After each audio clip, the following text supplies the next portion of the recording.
አቤት ጌታዬ፣ ሌላ ዕዳውን ያልከፈለ ሰው ማን ነው? ወደዚህ አምጡት። ስለዚህ መንግሥተ ሰማያት ባሮቹን ሊቆጣጠር የወደደ ንጉሥ ትመስላለች።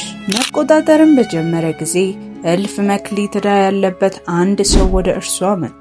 የሚከፍለውን ቢያጣ እርሱና ሚስቱ ልጆቹም ያለውን ሁሉ እንዲሸጥና ዕዳው እንዲከፈል ጌታው አዘዘ። ስለዚህም ባሪያው ወድቆ ሰገደለትና ጌታ ሆይ ታገሰኝ፣ ሁሉንም እከፍልሃለሁ። የዚያም ባሪያ ጌታ አዘነለትና ለቀቀው፣ ዕዳውንም ተወለት። ነገር ግን ያ ባሪያ ወጥቶ ከባልንጀሮቹ 100 ዲናር ዕዳ ያለበትን አንዱን አገኘና ዕዳህን ክፈለኝ ብሎ ያዘና አነቀው። ስለዚህ ባልንጀራው ባሪያ ወድቆ ታገሰኝ፣ ሁሉንም እከፍልሃለሁ ብሎ ለመነ። እርሱም አልወደደም፣ ግን ሄዶ ዕዳውን እስኪከፍል ድረስ በወህኒ አኖረ። ከዚህ ወዲያ ጌታው ጠርቶ አንተ ክፉ ባሪያ፣ ስለለመንኸኝ ያን ሁሉ ዕዳ ተውሁልህ።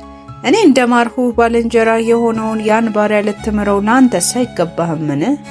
ጌታውም ተቆጣና ዕዳውን ሁሉ እስኪከፍለው ድረስ ለሚያሰቃዩት አሳልፎ ሰጠው።